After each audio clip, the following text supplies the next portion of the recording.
Hello, my friend. This time, our story is about Plato, a great thinker from ancient Greece who asked big questions and started the first school for ideas. As you listen, I invite you to relax and imagine each part of his life. This story is told in simple English, made for learners like you who love great stories. Let's begin the journey of Plato. Chapter 1. Early Life in Athens. Plato was born in the city of Athens, a famous place in ancient Greece. He was born around the year 427 BCE, during a time of war. His family was rich and powerful. They were known in Athens for many years. His real name was Aristocles, but people later called him Plato. Some say the name came from his broad shoulders. Others say it came from the word Platos, which means wide in Greek. We do not know for sure, but the name stayed with him all his life. Plato grew up in a large home with his brothers and sisters.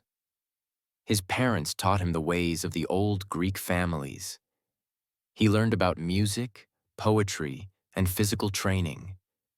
He also heard stories from history and from the gods. Athens was full of new ideas at that time. People talked in the streets and asked deep questions. Many people in the city liked to think, debate, and speak in public. Plato heard these talks and wanted to know more. He saw leaders give speeches in front of big crowds. He heard men ask, "What is justice?" and "What makes a good life?" These questions stayed in his mind. Even as a boy, he liked to think in a deep way. Plato's father died when he was still young. After that, his mother married again. Her new husband was also from a rich and respected family. Plato was raised with care and had the best teachers. Plato's early life helped shape his future. He lived in a city of great thinkers and artists. His family gave him time to study and think. From a young age, he wanted to understand the world. Chapter 2. The Young Thinker. As Plato grew older, he became more interested in learning. He studied music, poetry, gymnastics, and philosophy. Philosophy is the study of deep questions like, what is truth and what is a good life? These questions filled his mind. He was strong and healthy. Some people thought he might become an athlete. Others thought he would become a poet. He wrote poems and plays when he was young. But something else began to call him. Plato started to feel that art and sports were not enough. He wanted to understand the soul. He wanted to know what made people good or bad. These thoughts led him to philosophy. Athens was still full of new ideas. Many teachers came to the city. These teachers were called sophists. They taught young men how to speak well and win arguments. But Plato felt they cared more about money than truth. He wanted a teacher who asked honest questions. He wanted someone who looked for wisdom, not power. One day, he heard about a man named Socrates. People said Socrates walked the streets and talked to everyone. He asked questions that made people think. Plato became curious. He went to hear Socrates speak. At first, he only listened. Socrates did not teach in a classroom. He talked to people in the marketplace, near the temples, or on the roads. Socrates asked simple questions, but the more he asked, the harder the questions became. He would say, "What do you mean by that?" Or, "Can you explain further?" People who thought they were wise often could not answer. Plato was amazed. He had never seen someone speak like Socrates. He was not trying to win or to show off. He was searching for something deeper. Plato wanted to follow him. This moment changed Plato's life. He stopped writing poems and plays. He began to follow Socrates every day. He listened, asked questions, and started his own journey into philosophy. Chapter 3. Meeting Socrates. Plato was still a young man when he began to spend time with Socrates. Socrates was older, with a round face and simple clothes. He did not care about money or fame. He only wanted to find the truth. Plato followed Socrates through the streets of Athens. They walked to the market, to the gymnasium, and to the city center. Socrates spoke to farmers, shoemakers, and leaders. He asked the same deep questions to everyone. He asked, "What is justice?" and "What is courage?" He also asked, "What is love?" and "What is the best way to live?" These talks often made people uncomfortable. Many people did not like his questions. Plato listened carefully. He saw how Socrates made people think. He did not give answers. He helped others find their own answers. Plato learned that questions could be more powerful than answers. Plato also saw that Socrates was brave. Socrates did not follow the crowd. He spoke the truth, even when it made people angry. He lived simply and with care.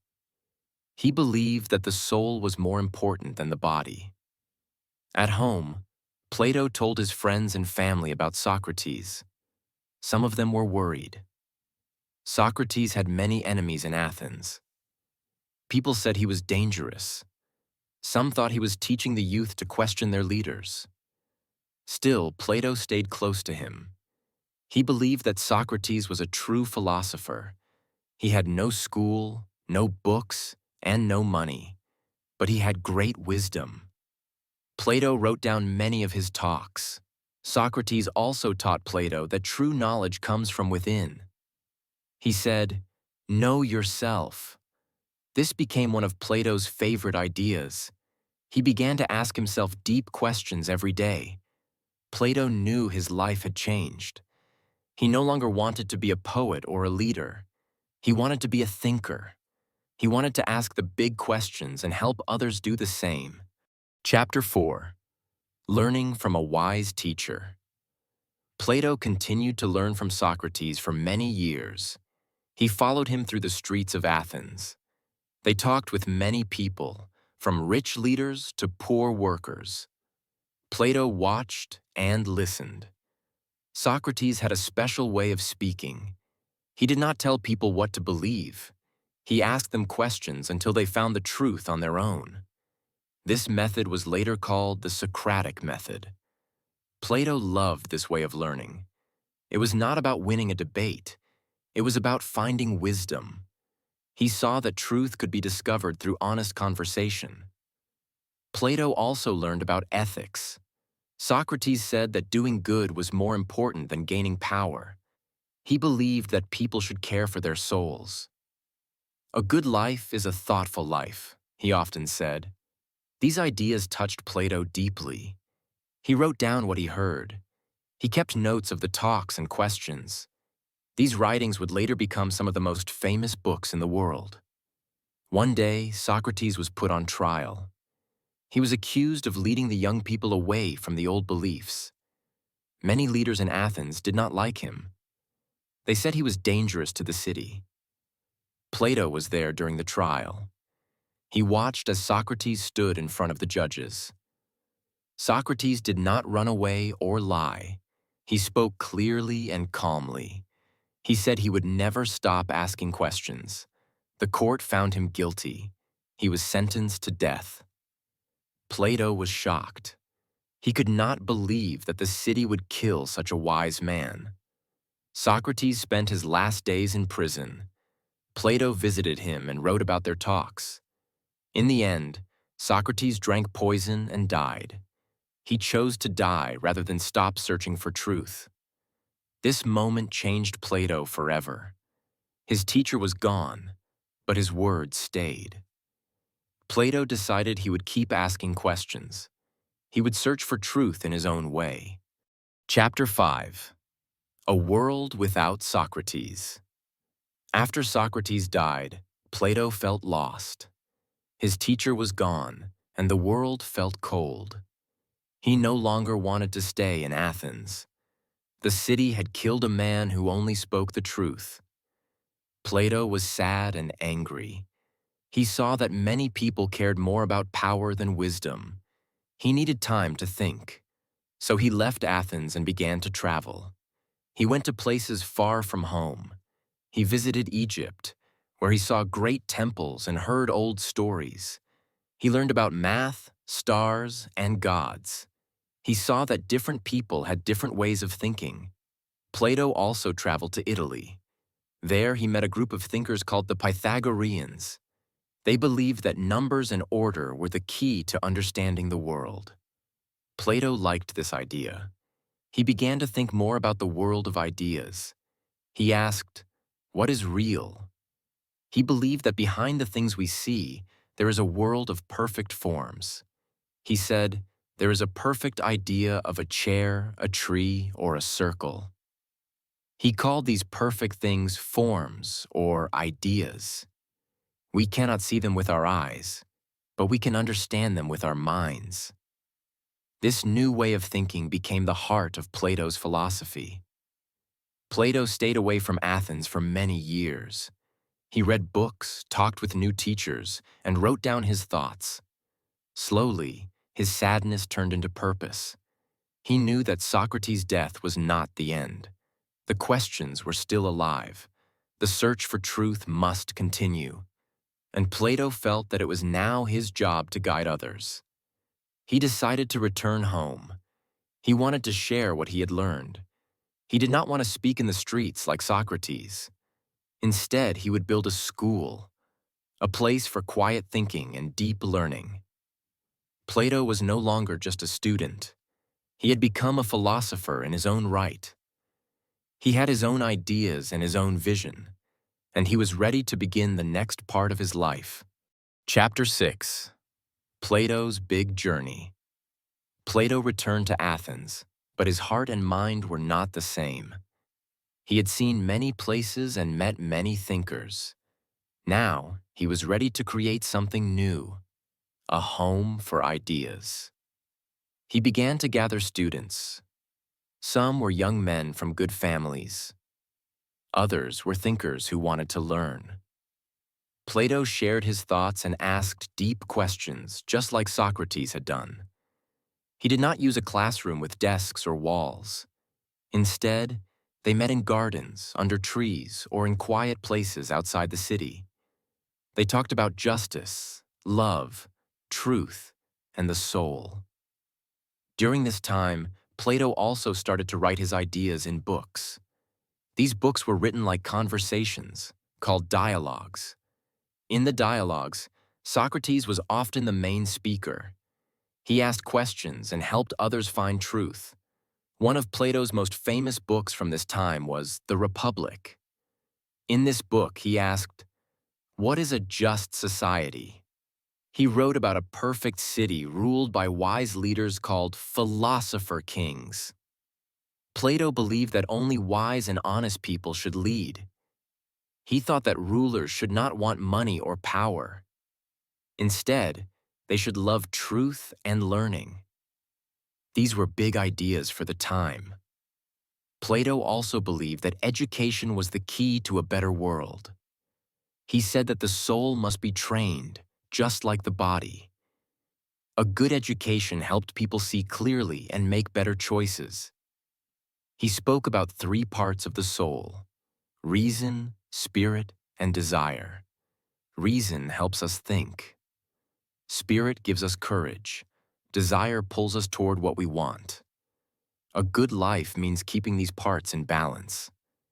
Plato's ideas were not always popular. Some leaders did not like his thoughts, but many people came to hear him speak. His school was growing, and his name was becoming known across Greece. He was not just following Socrates anymore. He had become his own kind of thinker. His journey from student to teacher was now complete. But he still had one more dream: to build a place where thinking could live forever. Chapter 7. Building the Academy. Plato had a dream. He wanted to build a school where people could think freely. He wanted a place for learning, not just for speech or power. A place where the love of wisdom could grow. He found a quiet garden near Athens. It was a peaceful area with trees and fresh air. The land once belonged to a hero named Academos. So Plato named his school the Academy. The Academy was different from other schools. It did not teach for money or fame. It taught people how to ask questions. It helped them search for truth, justice, and the meaning of life. People came from many places to study with Plato. Some stayed for years. They read books, talked in groups, and wrote down their thoughts. They studied math, science, music, and especially philosophy. Plato believed in slow and careful learning. He did not give easy answers. He helped his students think for themselves. Each student had their own path to wisdom. One of his students was a young man named Aristotle. He would later become a famous thinker too. Aristotle spent 20 years at the Academy. He learned much from Plato, but also made his own ideas. Plato was proud of his school. He said, "Let no one enter who does not know geometry." He believed that math trained the mind. It helped people see truth more clearly. The Academy was more than a school. It was a place for dreams. It was a place where thinking was free and open. It became a model for schools in the future. Plato taught at the Academy for the rest of his life. He guided many students and wrote more books. His dialogues became more complex, full of deep ideas about life and the soul. His dream had come true. The Academy became the first school of philosophy in the Western world. And through it, Plato's voice continued to speak, quietly, wisely, and forever. Chapter 8. Teaching the Next Generation. Plato became more than a teacher. He became a guide for a new way of thinking. Every day at the Academy, students gathered to hear his voice. He spoke with care, using clear and simple words. He did not give long speeches. He asked questions. Then he listened. He let his students speak and think. He wanted them to search for truth on their own. Plato believed that teaching was not about filling minds. It was about helping minds grow. He said that truth already lives inside each person. A good teacher helps others find it. His students were very different from each other. Some loved math. Others liked art, politics, or nature. Plato made room for all of them. The Academy was open to all free men who wished to learn. One of his most famous students was still Aristotle. He was smart and full of questions. He listened closely but also liked to ask his own questions. Plato respected him, even when they did not agree. Plato also wrote more dialogues during these years. Some were about love, like Symposium. Others, like Phaedo, were about the soul and death. Each book showed a different part of his thinking. In these writings, Plato used Socrates as the speaker. It was his way of keeping his teacher alive. Through these dialogues, the voice of Socrates continued to teach new students. Sometimes, kings and rulers came to visit Plato. They wanted advice on how to govern well. One young king from Syracuse asked Plato to help him rule with wisdom. Plato went to help, but it did not end well. The king did not want real wisdom. He wanted power. Plato was disappointed and returned home. He saw again that not all people wanted truth. Some only wanted control. So Plato turned back to teaching. He spent his final years walking in the garden of the Academy. He sat under the trees, speaking with new students. His body was growing older, but his mind stayed clear. He had done something special. He had built a place where people could think, speak, and grow. And he had trained a generation of minds to carry the search for truth into the future. Chapter 9. Plato and the Cave. One of Plato's most famous ideas came from a story. It is called the Allegory of the Cave. He used this story to help people understand truth in a simple way. In the story, people are inside a dark cave. They have lived there since birth. Their hands and feet are tied. They cannot turn their heads. They can only see the wall in front of them. Behind them, there is a fire. Between the fire and the people, others walk by holding objects. The fire makes shadows of the objects on the wall. The people in the cave think the shadows are real. They do not know there is a real world outside. They believe the shadows are the truth. They have never seen the sun, the sky, or real people. Only shadows. Then one person is set free. He stands up and turns around. At first, the fire hurts his eyes, but he starts to see the objects that made the shadows. He begins to understand. He walks out of the cave. At first, the light is too bright. He cannot see clearly, but slowly his eyes adjust. He sees real trees, people, and the sun. He understands the truth for the first time. The man goes back to the cave to tell the others, but they laugh at him. They do not believe him. They think he is wrong or crazy. They only trust the shadows they see on the wall. Plato used this story to explain how people often live in darkness. They believe what they see, but they do not ask questions. They do not try to leave the cave. They are afraid of the light. The story of the cave teaches that learning is not easy. It can be painful. But once a person sees the truth, they cannot go back. They must help others find the way out too. This story became one of the most powerful ideas in Western philosophy. Many students still read it today. It is a simple story, but it holds a deep message. Plato did not want people to just believe. He wanted them to understand. And through this story, he gave the world a new way to see. Chapter 10. Ideas that lived on. As Plato grew older, his hair turned white and his steps slowed. But his mind stayed full of light. He continued to write, teach, and speak with students under the trees of the academy. He no longer traveled far. Instead, people came to him. Some were young and curious. Others were wise and full of questions. All came to hear Plato's voice and learn from his mind. Plato's ideas were now deep and wide. He spoke about the soul, truth, and goodness. He believed that real knowledge comes from within. He said the body will die, but the soul lives on. One of his later books was called Laws. In this book, he wrote about how cities should be ruled. It was more practical than the Republic. He knew the world was not perfect, so he gave advice for real life. He said that laws should teach people to live well. They should help people become better, not just stop bad behavior. A good city needs both strong rules and wise teachers. Plato also wrote about the power of reason. He believed that reason is the best guide in life. When people follow their minds instead of their desires, they live in peace. He saw reason as the light that leads out of the cave.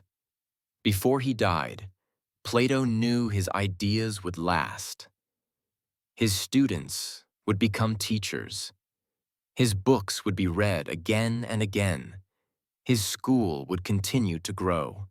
He passed away in his early 80s, in the same city where he was born. He left behind no children, but he gave birth to something greater: philosophy. The academy stayed open for hundreds of years after his death. Many future thinkers, like Aristotle and later Roman philosophers, came from his teachings. His words shaped the minds of kings, poets, and scientists. Plato showed the world a new way to think.